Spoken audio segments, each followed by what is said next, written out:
All right. And we are live, everyone. Hopefully, everybody is doing good today. Welcome in, welcome in.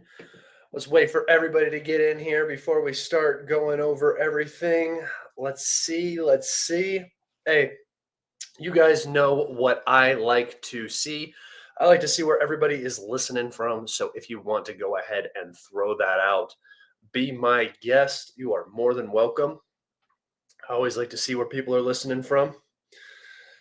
Sup. Good to see everybody up today. Let me go ahead and retweet my live stream real fast and we will get right into it. Oh, look, it's Mr. Olympia.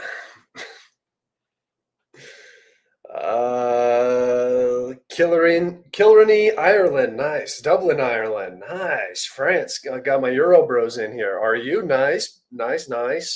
Hello from France. Beautiful. California, UK, Barovia, Germany. Oklahoma. Nice. Los Angeles, Texas. Nice shirt. Thank you, brother. I have other clothes. I just have like certain clothes that I like to wear on like stream. But yeah, I kind of like this blue button up, so I work out in it a lot. Let's see. Germany, Ontario, DRC, sorry. Norway, Barovia, New York. Scott dressing up for the big news. No, I think this is not actually really dressing up. I think this is sort of kind of almost a little bit casual, actually. I think. All right, guys. Well, it's good to see everybody in here. Moscow, Spain, Netherlands. Nice. New York. Nice, boys. Nice. All right. Well, as you can tell by today's episode, we actually have some big map news. We have a breakthrough on the Pokrovsk front that we are going to talk about today. We have a lot of shifting happening all across the map. So there's a lot of Russian movement going on that we're going to discuss in different areas, not just Pokrovsk, but Pokrovsk is the main source of news today.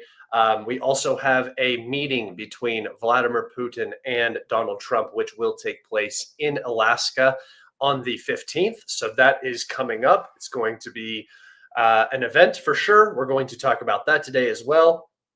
But yeah, we got mostly some big map news, some very big map news. I don't want to undersell how important today's episode is compared to the last.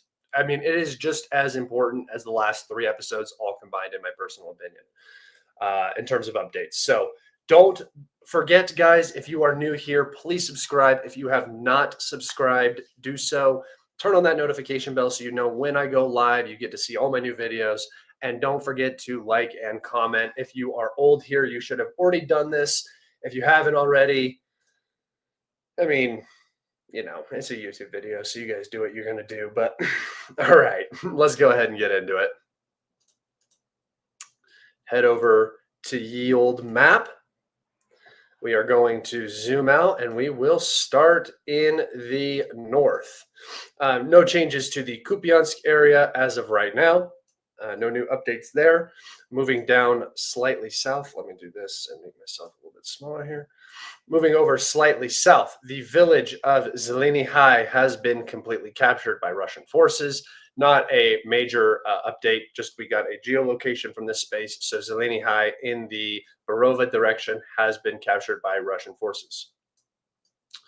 All right, moving down to the Lyman section of the front, guys. This area is vitally important. We're going to talk about it in a little bit, but this is starting to shape up to be the northern pincer of a much larger, quote unquote, large aero offensive. So something that you should really be paying attention to is Russian progress in this hyper-specific area, because what it means for the rest of the Donetsk Oblast.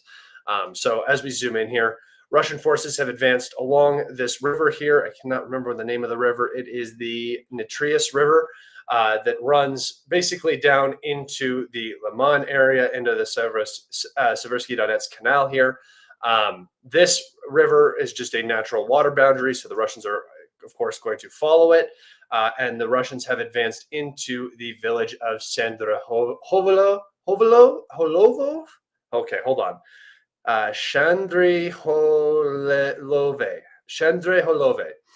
Russian forces have advanced into said village from the north, and this puts much more pressure on the Ukrainian garrison in Lyman. Remember, this garrison is supplied by this road, which has to cross the Seversky Donetsk Canal into Lyman itself, and these roads from the north, which lead up here to Izum and to the backside over here down to Kramatorsk and Sloviansk. If the Russians are able to interdict all of these roads up to the canal here, which is really not that far, their drones are already controlling it somewhere in the range of 10 kilometers.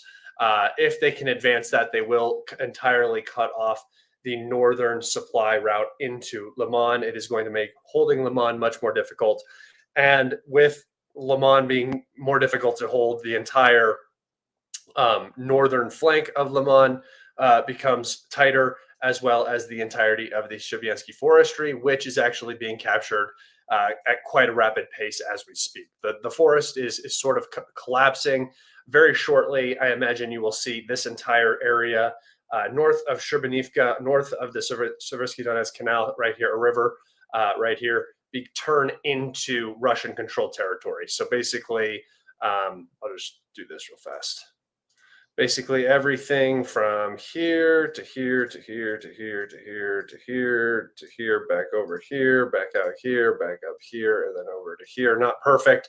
You guys get the idea, though. This right here is what will be the Russians will capture in due time. So this is likely going to be the next update you're going to see from this area, and with it, Seversk will be back into its cauldron position. Lyman is very important for the entire Ukrainian flank on the northern end of the Donetsk Oblast right now, protecting Slavyansk, Kramatorsk, and Seversk. If Lyman falls, the entire east is just not going to be able to hold.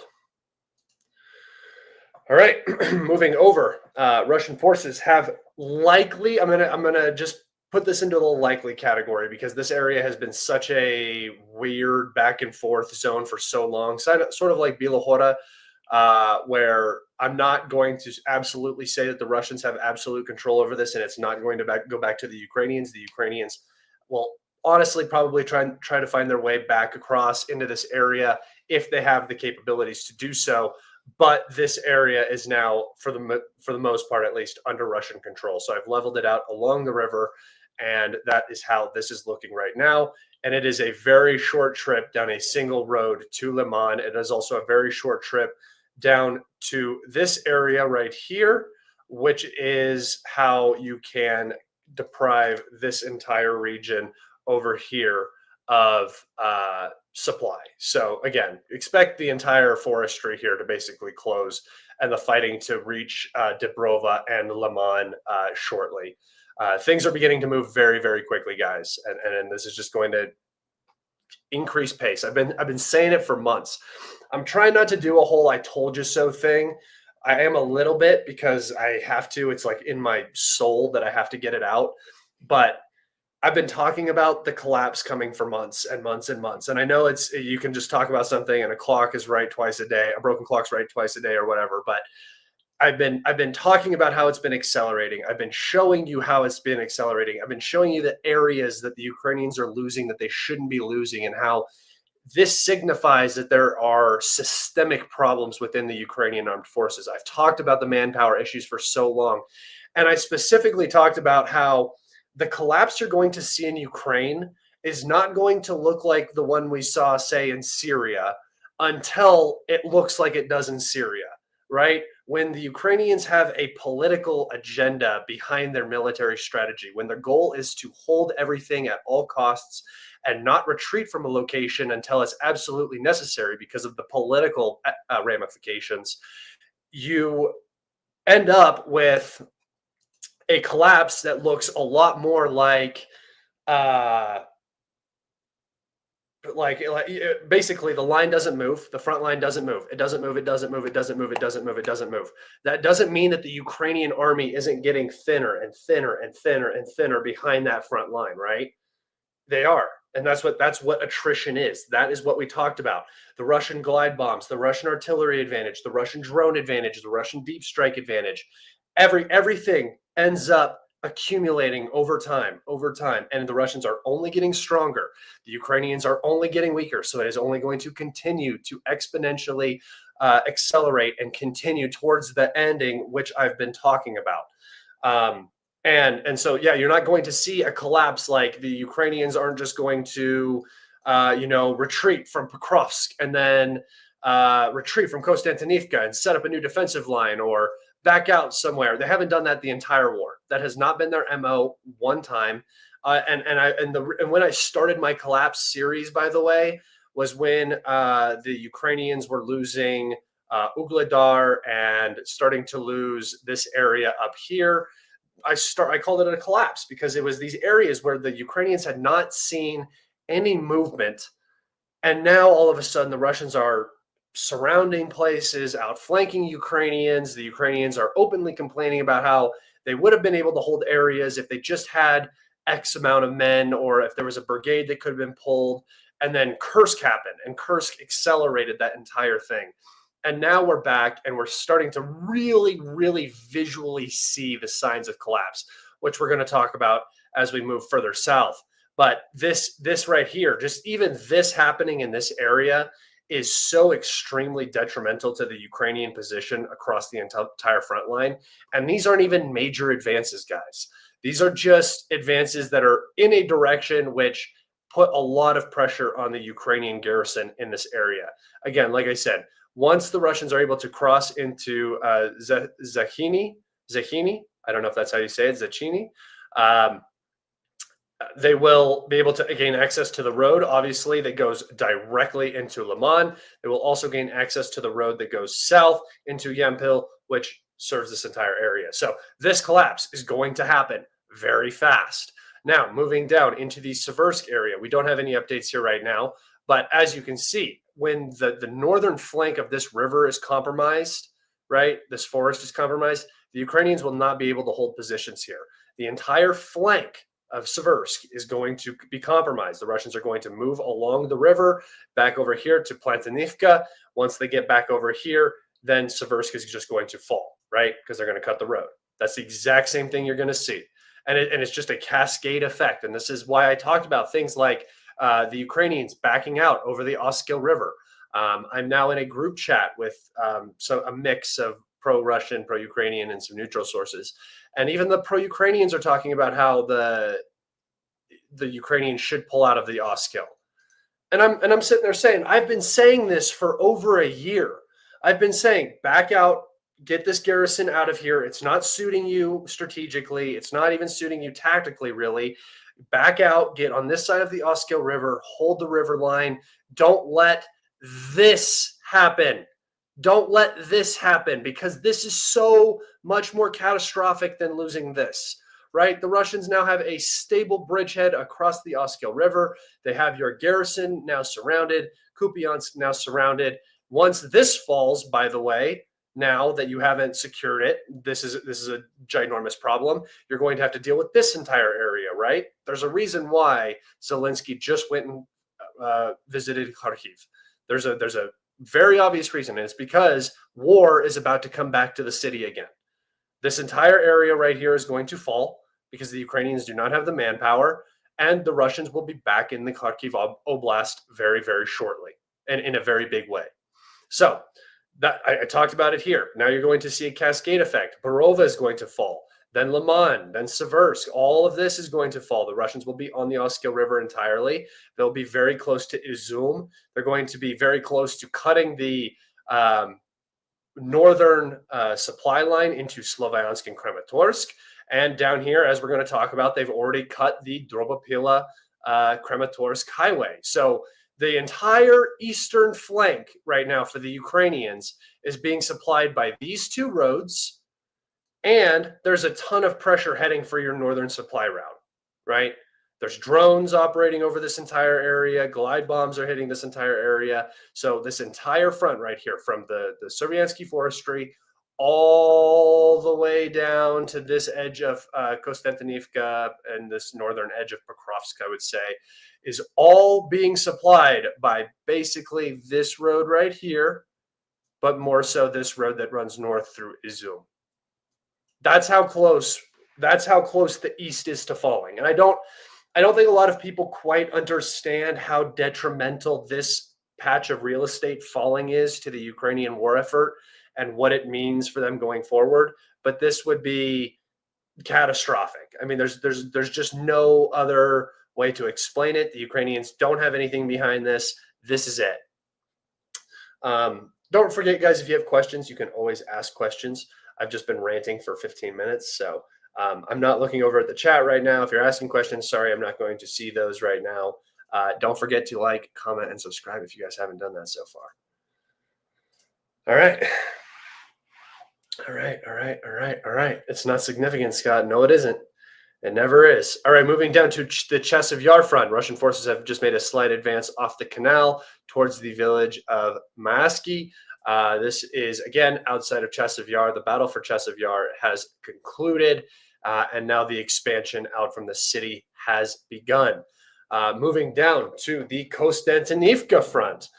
We have actually quite a bit of progress here and some very, very significant things to discuss, primarily of which is the fact that the Russians have advanced and captured the fortifications here in Pertachini,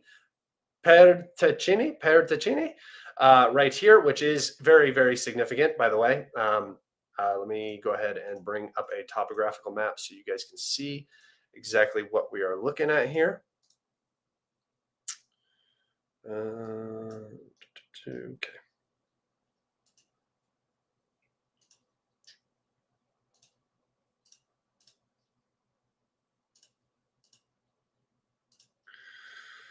All right, so here is Stupochke. Obviously, the high ground around Stupochke has been captured right here.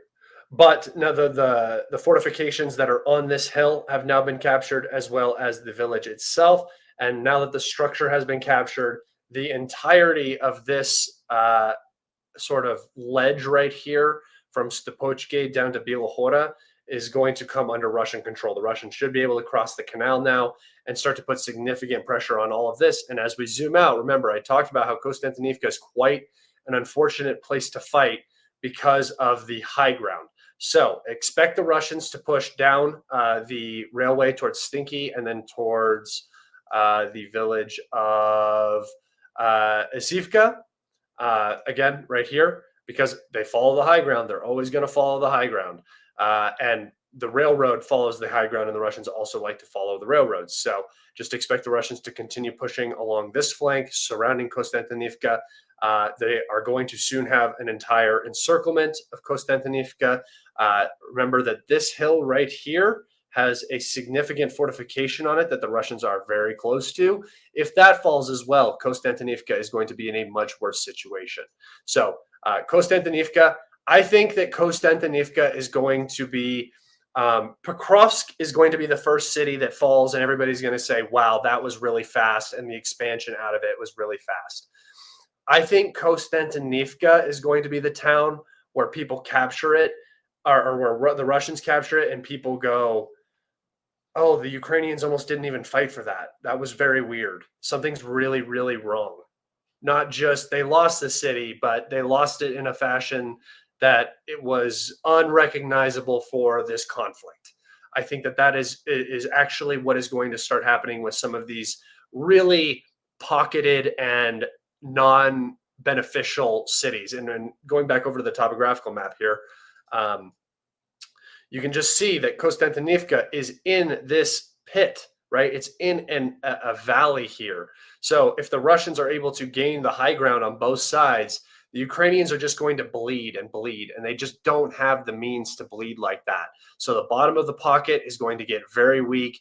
And I imagine that the Russians are basically just going to push into the southern end of the town and then start hopping from town to town to town as Duzkivka, Kramatorsk, all of these towns start to get weaker and weaker and weaker because the Russians are already on the high ground over to the flank, right? The Russians are out here already. This is where they're at, right? So if they let's see, wait, where am I? Poltavka, Rusyar. So they're right here. So if the Russians are able to push out onto this, they will have the southern flank of Konstantinivka completely watched from the high ground. And then if they're able to even push down just to Stinky, not even Azivka, they will also have the road in. So I just don't foresee Konstantinivka being a long battle for the Russians at this point. Much shorter than Pokrovsk is going to be, and Pokrovsk is probably getting very close to wrapping up here soon. So, all right, head back over to the old map. All right, Russian forces have captured the village of Katarinivka here. They have also advanced and have likely cut off the Ukrainians in this area. I left this open just because I don't have exact confirmation if it's been closed or not. But according to Russian reports, there were several Ukrainians that were captured here. We may see them in a few days. I'm not sure. But they were trapped in this area and captured by the Russians. So that you should see an additional update in this area over the coming days. Most of Novospassky and Sherbanivka here will be fully captured, as well as the village of Klebanbiki.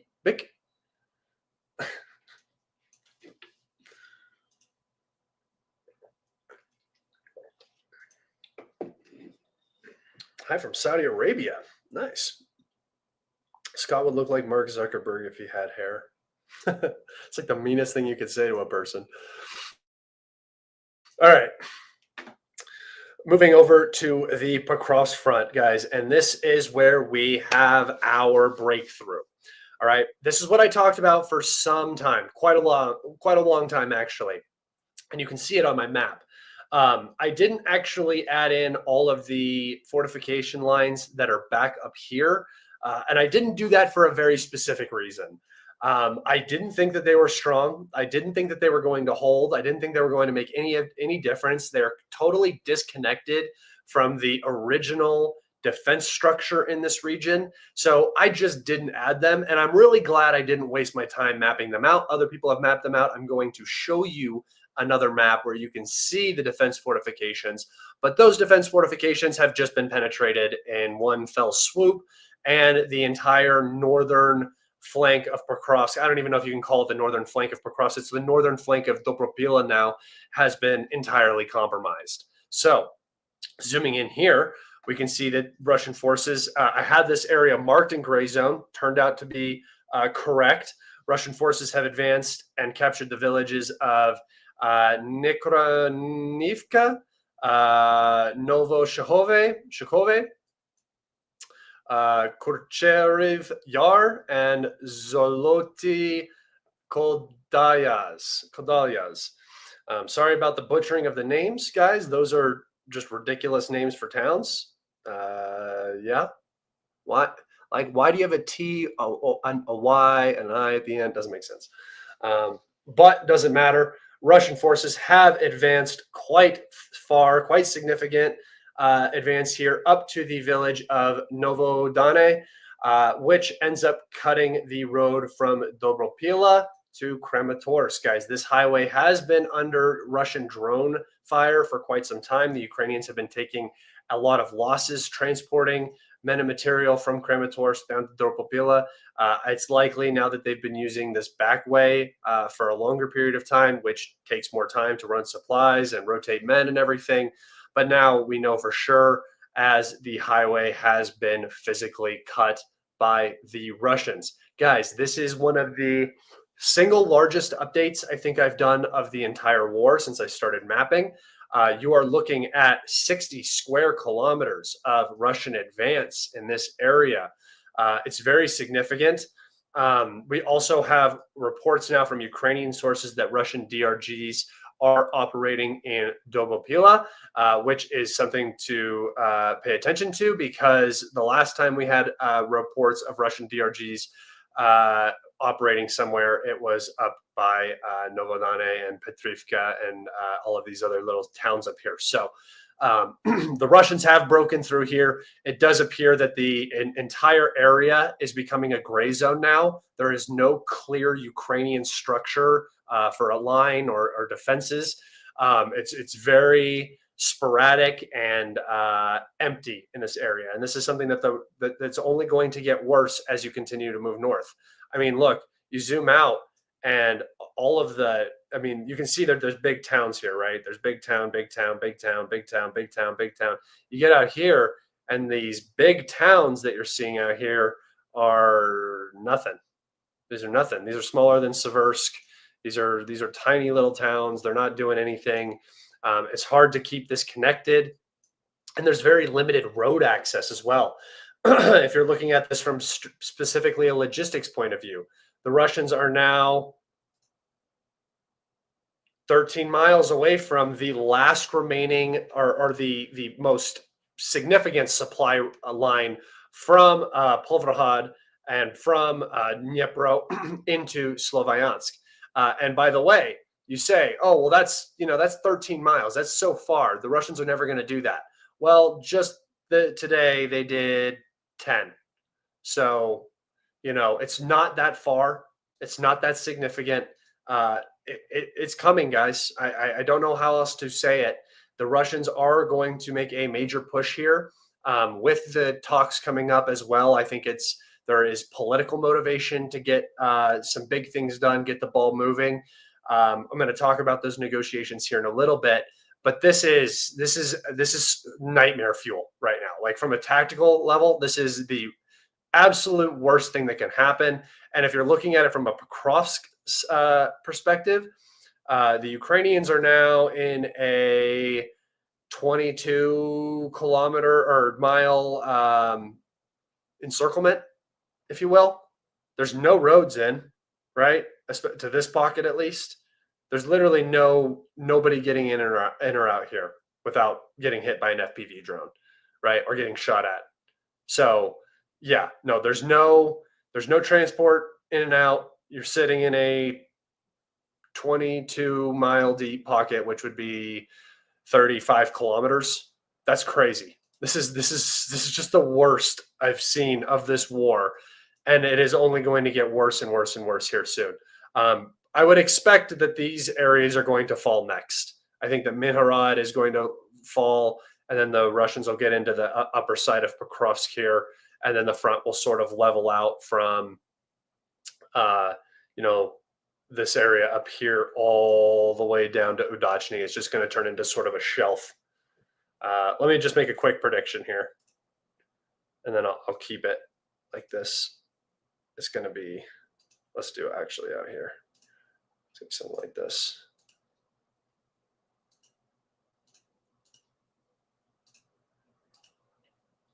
We'll save that. And we will make it orange. Orange for the homies. An error occurred. There we go. We're Gucci. Move this line down into predictions.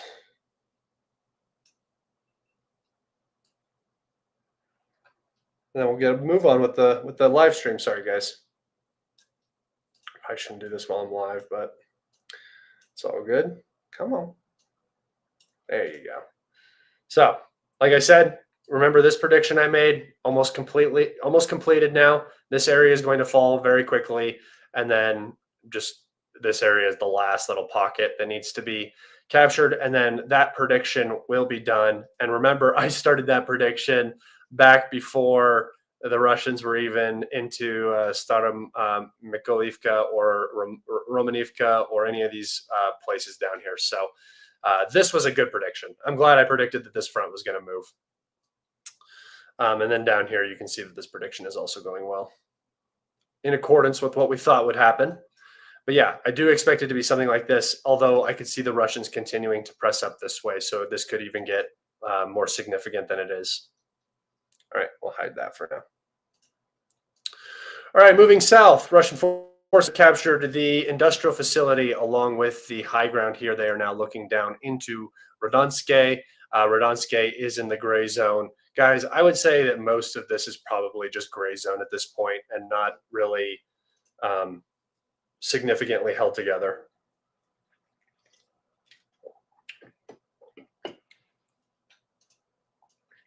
Okay. Like if the Ukrainians were smart, they would get out of here. This isn't doing anything for them anymore.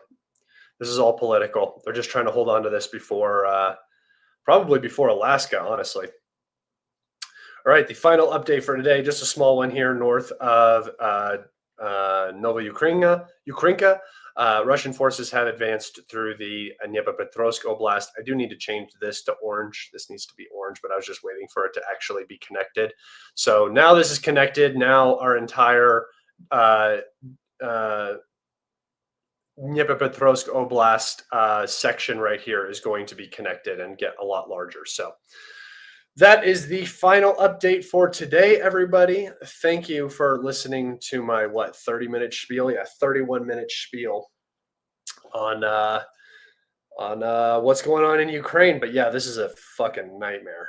I woke up this morning and I was like, holy shit, I couldn't believe it. Deep State admitted this. Deep State was the one who came out and said that this was what was going on. We had rumors, but we haven't been getting geolocations from this area. So also, sorry, just a slight expectation change here from the conflict. I would not be looking for geo confirmation on things from now on. You might get them, but the battlefield, as it becomes more fluid, you're going to see a lot more general reporting, a lot more chaos. It's not going to be as clear cut. The Russians moved here. We got a geolocation 2 days later. End of story.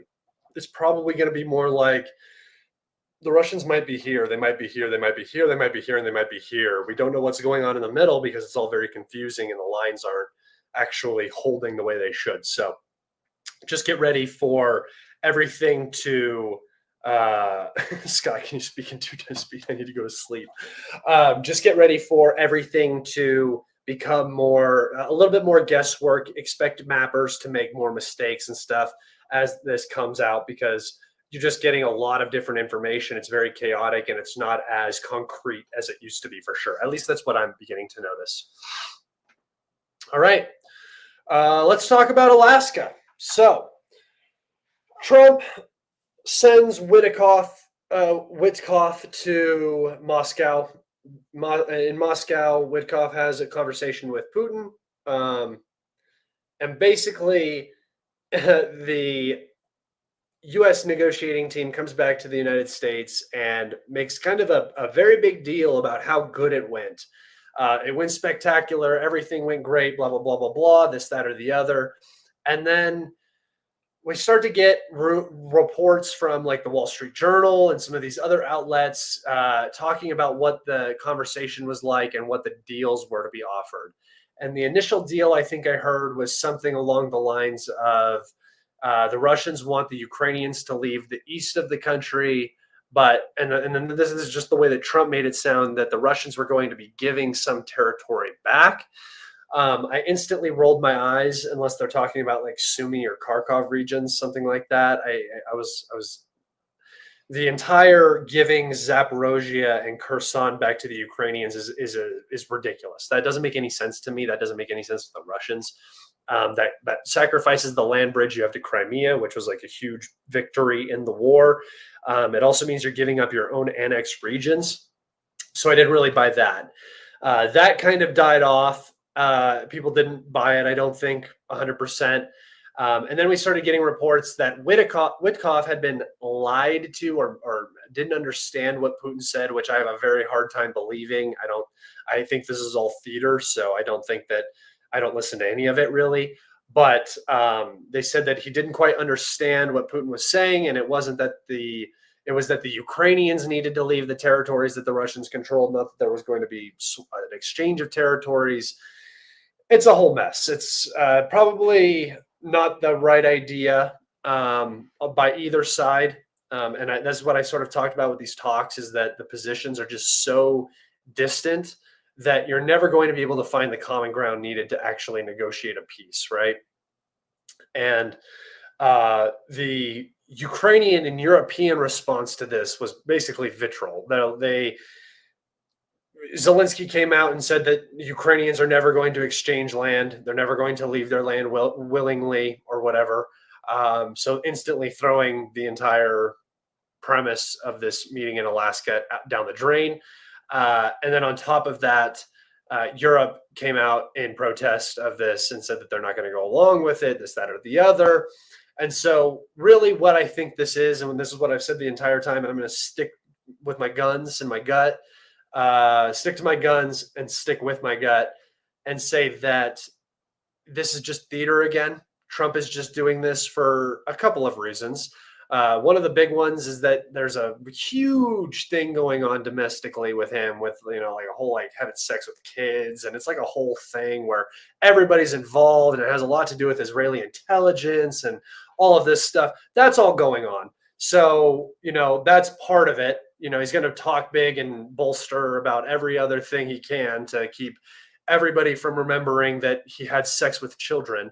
But outside of that, let's not worry about that. Maybe that's not what he's doing this for. This is exactly what I've been talking about for months, right?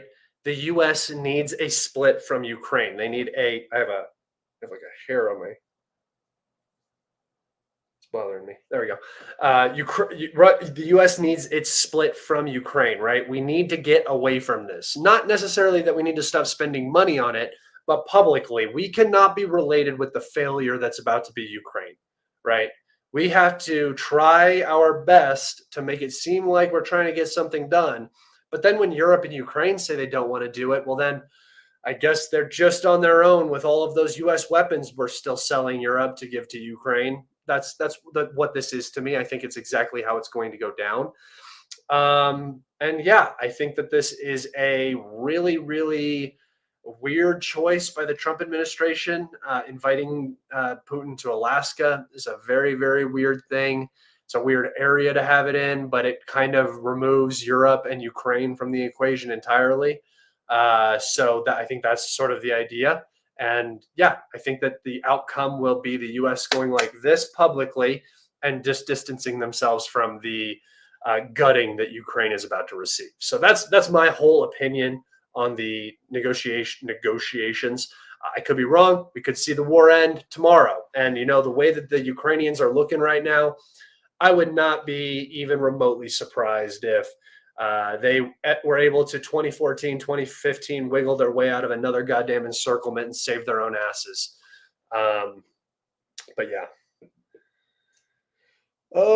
Thoughts. This breakthrough is performative. The U.S. and RU have already agreed to give RU. No, that's not what this is. The U.S. hasn't agreed to anything. This is the U.S. has not agreed to anything. If they had agreed to anything, they would have come out immediately and bolstered about it. There has been no agreements made. I promise you. I promise you, this is not 5D chess. There's nothing sneaky going on. This has been coming for weeks. I've been telling you guys that this has been coming. The lines have been progressively getting weaker. They have not been faking this for weeks, right? This has been a ongoing thing. So no, I do not think that this is performative. I don't think that there's been any deal to give any Ukrainian territory to the Russians. I don't think the U.S. wants the war to end. The U.S. needs the war to continue to keep Russia preoccupied. Russia is a fucking monster now. We have created a absolute beast that is on a war path, and they need the war to continue just as much as the United States does. So no, I do not see the war ending. I do not see there being any secretive deals. And even if there are secretive deals, everybody still has to agree on those secretive deals. I think there are people in the U.S. military industrial complex who want the war to keep going. I think there's neocons who want the war to keep going. I think there are plenty of people in Europe who have more of a say in what happens in Ukraine than the United States does. technically, just because of how close they are, right? They are impacted more. I would say that they have more of a say, maybe not in terms of their funding or participation, but just in terms of their geolocation to the actual events and their connections to the Russian economy and everything like that. Very important. They're not okay with this. And this is what I've said. The US's position, Europe's position, and Ukraine's position are different. All three of those are different. And they're not even fighting each other, right? The Russians are the ones that all three of those who can't agree with each other have to agree with. And that's never going to happen. I got found out for being a spy because I did the American one. That's the it's like the three and Inglorious Bastards. I did the American one.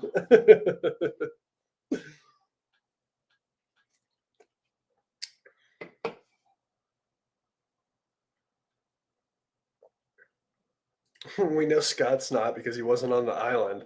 I did go to the island, but just for the scuba diving, guys. Just for the scuba diving. And I didn't take a plane. I took a ferry with a bunch of workers. It was a lot less luxurious than you would think.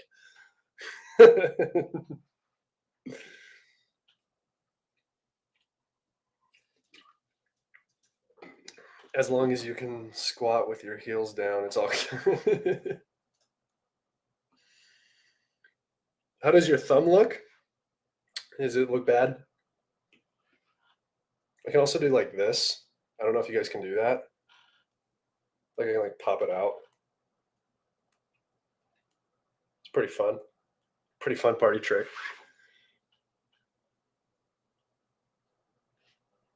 I'm trying to get Jack like you. What's your routine? I just train like a fucking lunatic when I'm in the gym. So in terms of my split, I just do a bro split. I literally do chest, arms, back, shoulders, legs, repeat. And if I need to do one body part more than the others to bring it up, I'll do that. But yeah, I would say it doesn't really matter what your split is. It's how you're training. It's your training and your diet. So if your training is really strong on the back end, it doesn't really matter how you're training. You can do I can do a calisthenic workout and destroy myself in the same way that I could do a weighted workout and destroy myself. It just depends on what you're giving into it and what you're putting into it. Train like an absolute psychopath every time you're in the gym, like a masochist.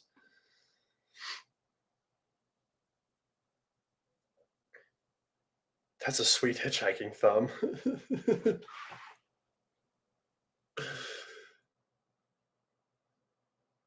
You got a nutrition plan. I have macros that I hit. I don't necessarily have a plan right now. I'm not in prep, so I'm not like doing a whole thing, but I eat like a certain number of calories a day. I try to. I have a protein number that I like to hit, but I'm also have a super fast metabolism, so I can basically eat whatever I want and get away with it. And my workout routine is pretty intensive, so I don't have a lot of problems with like managing food. My problem is getting enough food in to stay the size I am. Because my body wants to sit at like probably like 210, honestly. Like if I was running right now and super healthy, I would probably be like 210 pounds. But instead I'm like 245 and I'm like heavy as shit. So Scott, let's see your calf. I'm not giving you guys free feet pics, dude. Not happening. That's not how this goes. I'm not a fool. Why would a Putin agree to a meeting in Alaska? Because of a couple reasons. Number one, I think that most people have this false idea in their head. Most political people outside of the United States and the Western alliance, Europe, have this idea that they have the right to sit at the table, that they're good enough to sit at the table. Which, I mean, they're humans. They are. I would say that anybody who's leading a country does have the right to sit at a table. And they think that they can deal with the US, unlike the people before them or those guys, right? We're different. It's us. We're us. There's like this ego thing. And so I think that, and I've been talking about this with Brian Berletic a lot. I think that there's just this innate foolishness to think that it won't happen to you. It's going to be different to me.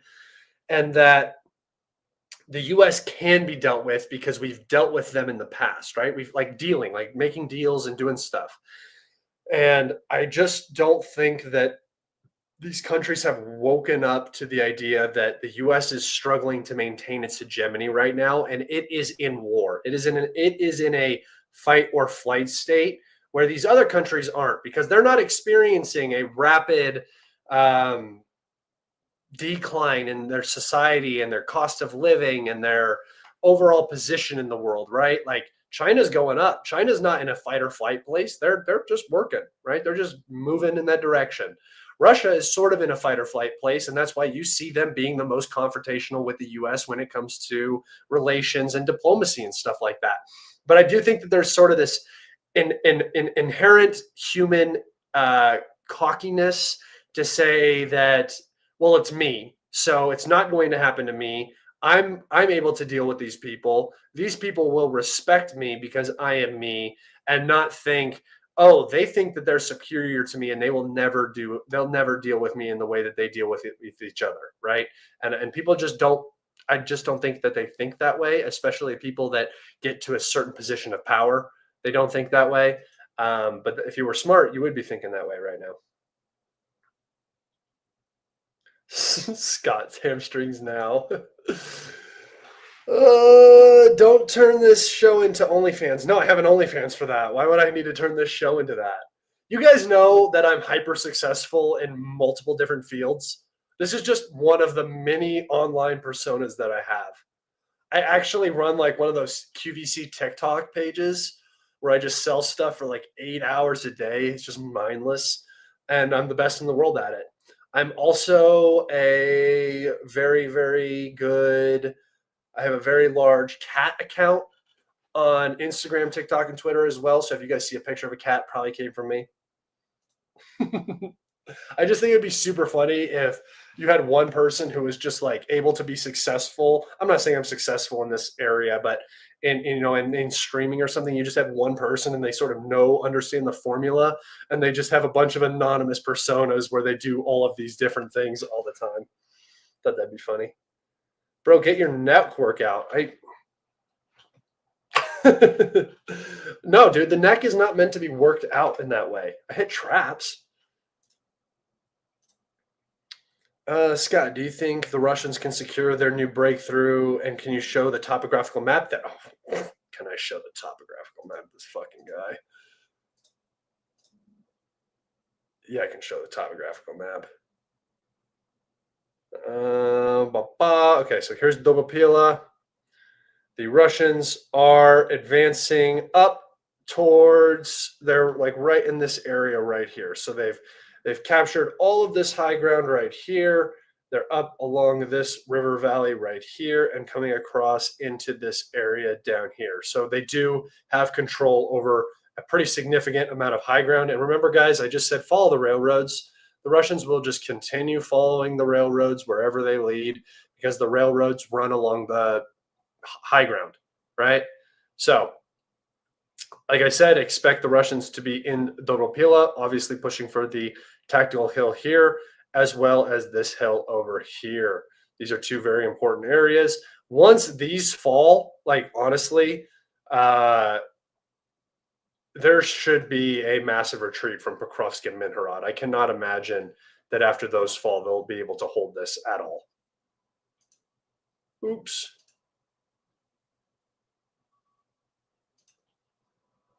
Good question. What's the chance to get Soleimani'd? Me? Like 1 in 6. I don't know who you're talking about. Will we actually see a push to Pulverhad after Pokrovsk? Probably not. That's quite the distance. I mean, anything's possible, guys. When the lines break, if the Russians have the opportunity, they might go straight for Pulverhad. But that is a very, very far way to push. That is a huge amount of effort when there are objectives much more important and much closer than that. This is a long way down the road, in my opinion. unless you see an actual massive complete collapse where there's almost no resistance and the Russians are able to just drive down roads and get to areas that they need to get to. That's different. I think that what you should expect instead of a push in that direction is a push for Orehiv, a push for Holyai-Polye. Obviously, they're going to try to finish Pokrovsk and Minhorod. Sorry, girlfriend, on a live stream. Phone's ringing. And then just focusing on the Slavyansk Kramatorsk. Because once this falls, this is what you guys might not understand about this. Pushing for this does nothing for the Russians. It doesn't really do anything. Like, they're going to have to push so far out through empty fields, through farmland, into Povrad, right? That doesn't do anything. But if they collapse this section right here, just this means that they will be in Povrad in 2 or 3 weeks, right? Like, just collapsing this area right here, all of these fortifications gone. If they could get around back behind up into this area and just force a massive route out of here, the Russians will have no problem with all that freed up manpower pushing directly towards Povrad. So I would say expect the more near-term objectives to be the hyper focus, because the longer term objectives are going to come much quicker as soon as those short-term objectives are gone. Hopefully that answered your question.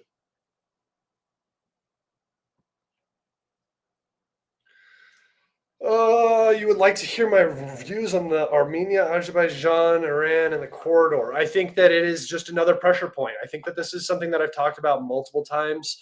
Armenia, Georgia, Azerbaijan, it should have been Belarus, Kazakhstan. All of these places will or were planning to be used against Russia to overextend them and force regime change in the country. Armenia and Azerbaijan are a very small problem for the Russians in this manner. People are acting like the U.S. now controls the Caucasus. That's fucking nonsense. And honestly, they'll probably be at war within a year, knowing how Trump's planning and peace planning works. But to me, it's just another pressure point. And this is why I say Ukraine is not the end, guys. If the war in Ukraine ends, right? If the war in Ukraine ends right now, the war against Russia doesn't stop. It just shifts. It just changes, because Russia and China cannot be united if the United States wants to take on China, right? So it's not going to end. That's why I don't think negotiations are going anywhere. How many calories do you eat per day, and how many grams of protein do you eat per day? So my like resting, my maintenance calories is like 3,200. So I try to sit anywhere between 4,000 and 5,000 calories a day. I don't always hit that. So that's just like kind of my goal. And then my protein, it's like 150 grams at least. That's about, people like to say like eat a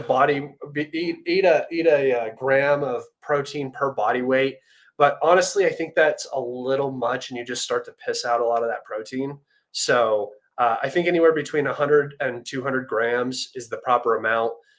And then I just have a lot of fats in my diet too. So sorry for jumping around, guys. I know it's a variety stream. I'm going to actually start doing shorter streams this week. I'm going to probably do one tomorrow, maybe, where I actually just talk about everything. So if you guys want to talk about Ukraine, we can do that. If you want to talk about lifting and shit, that's also fine.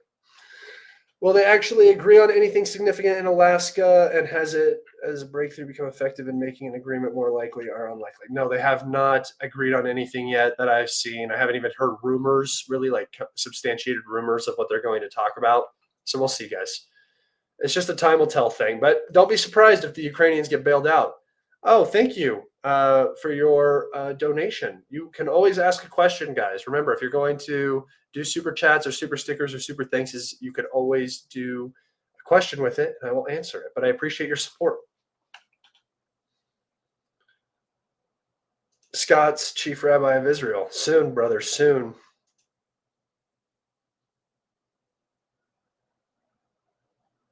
Scott loves that protein. No, I don't. I hate food. I have such a bad relationship with food. I detest food. I can't cook it. My girlfriend cooks all of it for me. I can't do it. Can't do it. Food, it literally makes me sick. Like when I have to meal prep, if I grill a lot. Looking at the food makes me sick. Like I won't eat after I cook. It's the worst. And I chose to do bodybuilding where I have to sit and eat food all day. It's so stupid.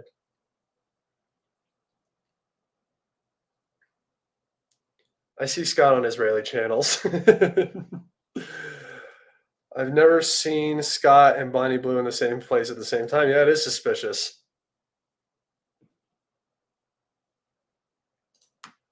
Scott also has a pro-Ukrainian channel where he wears a wig and lots of makeup on it. I actually spent some time in Ukraine at the beginning of the war. How dare you? Let's see.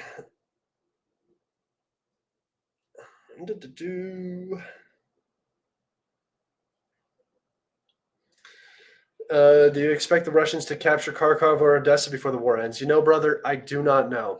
I would like to give you an answer on that, but it just truly depends on how far it goes.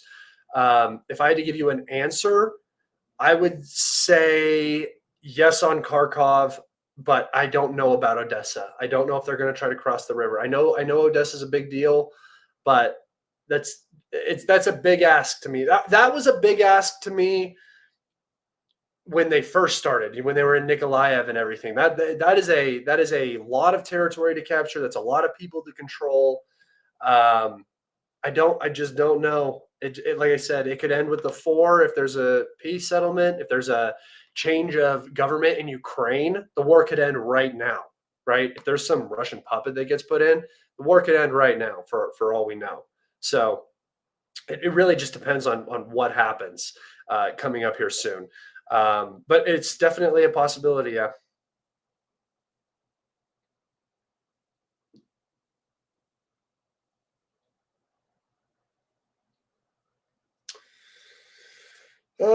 If Trump has nothing to present as a win after this meeting, he will go to Congress to get more money for Ukraine, or if not, what will be his most likely? I honestly think that he's trying to just separate himself from the entire Ukraine project right now.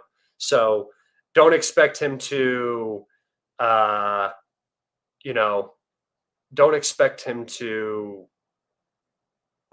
I just don't think there's an appetite for giving more money to Ukraine, giving more money to anybody right now. Even the last Israeli package got a lot of blowback. So honestly, I think that they're just trying to remove the U.S.'s liability, but keep the U.S. weapon flow open through Europe. Thank you for your question.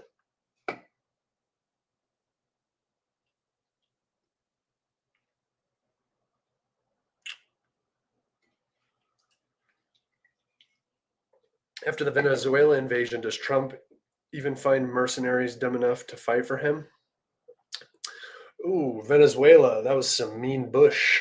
Yeah, I don't know what like I said, it just feels like more distractions. Now they're like, $50 million for information on the sitting president of Venezuela. Isn't he in the presidential palace or some shit? He's not hiding. What do you mean information leading to his arrest? What the fuck are you talking about? I don't understand. How does that make any sense? If I see him do a speech, can I call in and get some money? Like, what's the deal with that? Anyway, yeah, I don't know, man. The whole Venezuela thing just seems like another Epstein. Don't talk about Epstein. Talk about something else to me. But they've been pushing for regime change in Venezuela for some time. They've tried to overthrow him multiple times with CIA operations and stuff. So that does not surprise me at all. And no, nobody will be dumb enough to fight for us. Actually, that's not true. That's a lie. I don't know why I said that. There's going to be so many people fighting it for us for so long. We have a good way. We have a good management system when it comes to developing and using proxies. Yeah, variety stream.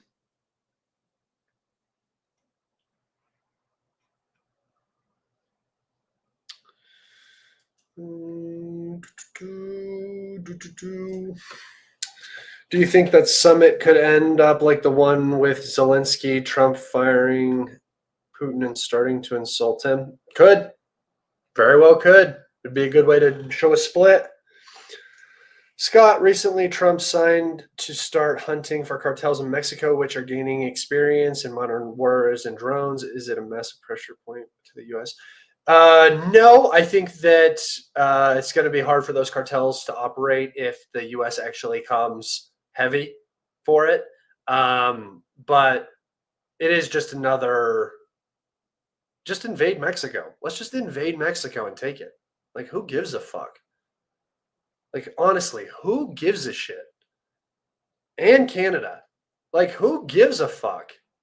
And I know you're going to say the Canadians and the Mexicans care, but really, they would be in the single largest hemispheric dominated empire in the world. It just, I don't know. If I was a Mexican, I'd probably want to be in the United States.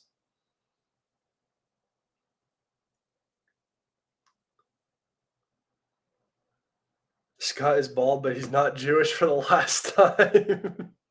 I don't, does bald make you Jewish? I didn't know what is it? DTH? Is that what when testosterone turns into whatever it is that makes your hair fall out?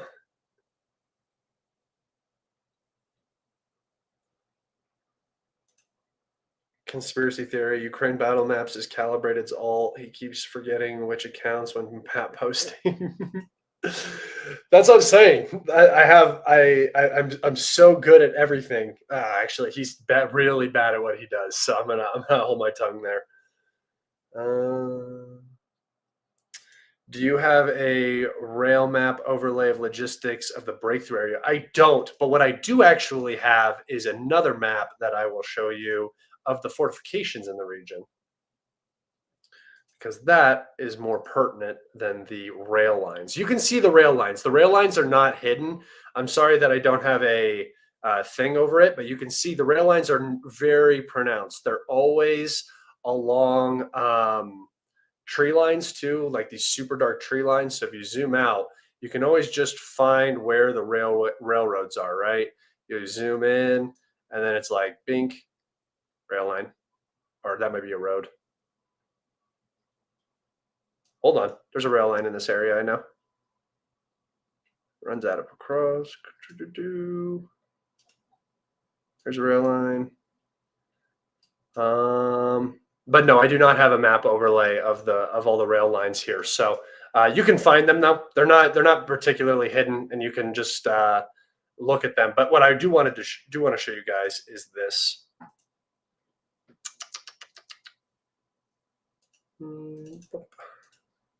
Right here. Can you see this? Let me make this bigger. All right, so here you can see sort of the fortification situation. I know it might be kind of hard to see, but as you can see, that I didn't add this last line up here because I knew what it was. It's just this very last minute built line, not connected by anything and not connected to the overall structure back down here. So this is very isolated and separated. And as you can see, the Russians just instantly penetrated directly through it. There's no fortifications here.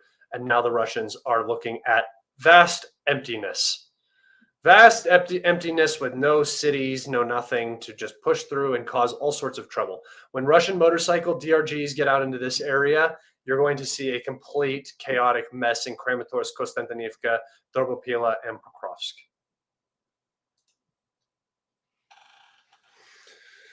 Let's see. Scott, do you think drones will become even more dominant? That maneuver is basically impossible and we see no map changes? No, I don't see that happening. I don't see that happening because the drones have been the worst that they've ever been. Now they're less pronounced, at least on the Ukrainian side. So no, I don't think that that's going to happen.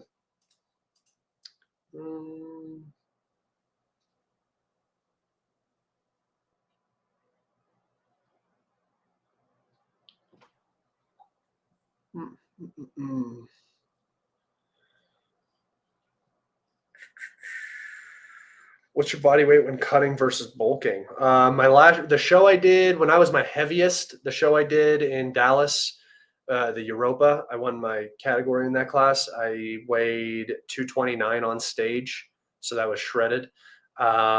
Right now, I weigh like 240. If I was like super cut, I'd probably weigh like 220 something, 219, 218, somewhere in that range.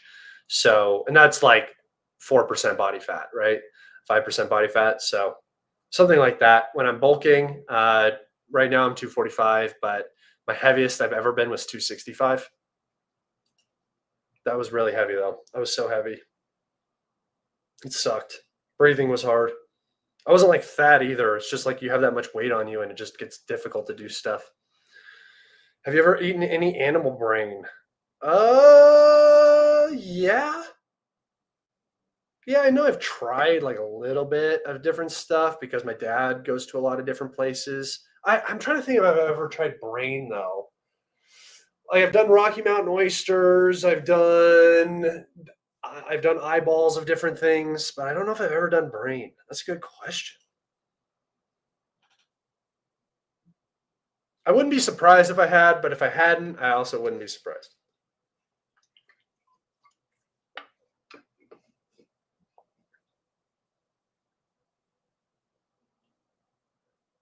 You guys are funny.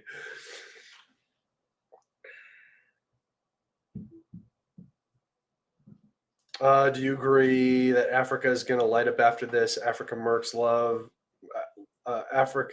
Mercs and going to be loads of good ones. Yeah, I think that the Russians are going to push really hard in Africa when this is all over. If the Russians get some downtime, this is what I'm talking about. This is what I was talking about earlier. The U.S. has created a monster. You now have hundreds of thousands of Russians that are now actively trained in drone operations, in assault operations, and a lot more than what your normal military is used to, right? Like a Marine in the United States has the training, but has never assaulted a position, a trench, been under artillery fire, whatever, for the most part. Some have, but most have not. Every single Russian soldier who's been in active combat duty has done all of these things, or has run logistics, or has done something in a real scenario. And now you're going to have all of these people that are slightly unemployed, right? What are they going to do? There's going to be a lot of mercenary jobs open. A lot of Russians are worried Putin will make massive concessions. Why? I don't get this. Why do you guys think that there's going to be massive concessions made?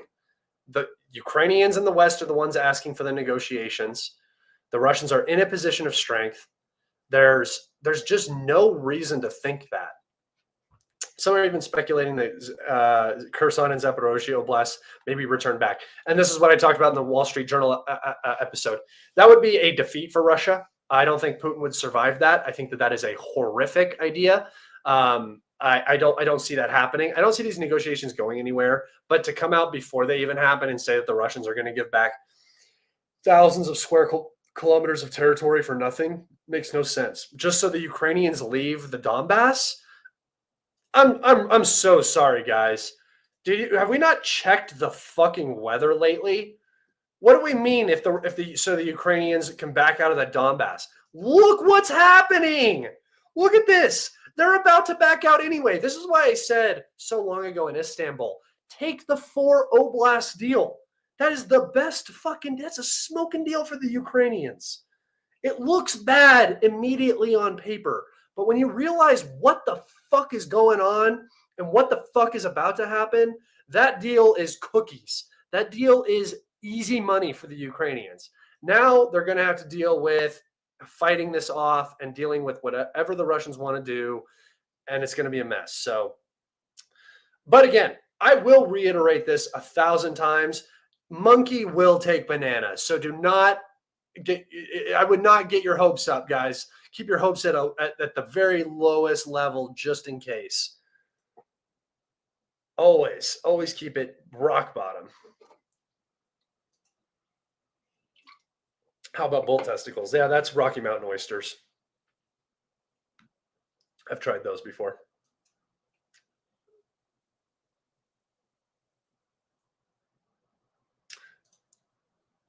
Oh, I actually ate a lobster brain. Well, I guess I have eaten crawfish, like, when you suck the heads. So I guess that's a brain. I don't know if I really consider those brains, though. It's kind of weird. you think Putin's going to stop the offensive after this Friday? Not unless there's a good deal made.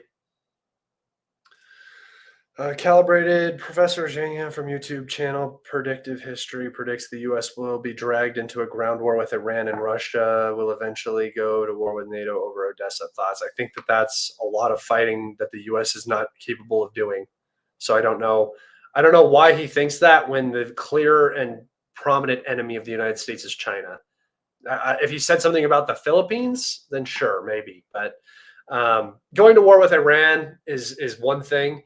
Going to war with Russia is a completely different thing. Those are two wildly different concepts. So no, I don't know about that. I could see them going to war with Iran for sure. Russia, I don't think so. Do you think any intelligence agencies watch you? Oh, I got rid of myself. I hope so. I hope they're watching me. Offer me a fucking job, dude.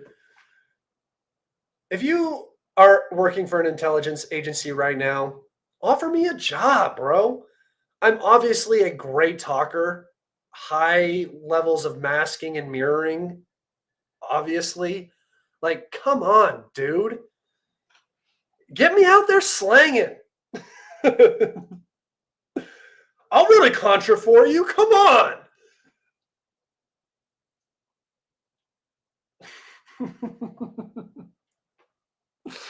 I love that. Scott was so mad he turned off his camera. Yeah, no, I have like a bunch of different things. So I can do this one. I can do this one. I can do this one. Never keep them guessing. Keep them guessing, boys.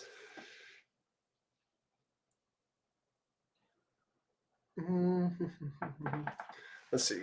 David D told me there is no breakthrough in Pokrovsk. He has reliable frontline sources, so I believe him over you. Good. Good. Believe him. Believe him. Deep State's lying. Everybody's lying. Liars, liars. Pants is on fires. A lot of Russians are worried after Minsk 1 and Minsk 2 that our leadership is naive regarding the West and Putin is being. Yep. And that's why I said I will not be the slightest bit surprised if the Ukrainians get bailed out once again. Trust me, I'm with you there, brother. But it just doesn't feel like that's in the air right now. It doesn't feel like peace is in the air. Do you think the Dnieper crossing after the Donetsk push? I believe so, yes. I think that they will try to push into the Kherson area after, maybe not after, maybe during, honestly.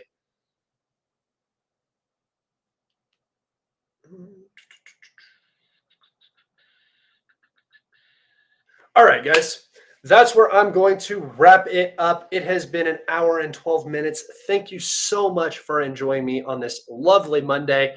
I will be doing that short stream tomorrow. Be on the lookout for that. Make sure you turn on that notification bell. It will not look like my normal thumbnail, probably. I'll probably try to come up with some new thumbnail so it looks a little bit different, put it into a different playlist series, just so you guys can differentiate between the casual talks and the Ukraine updates and everything like that. I appreciate you guys so much. Take care, be safe, enjoy your week, and I will see you on the next one, guys. Things are speeding up. Things are getting fast. There's going to be a lot more live streams, so be on the lookout. See you guys on the next one. Bye.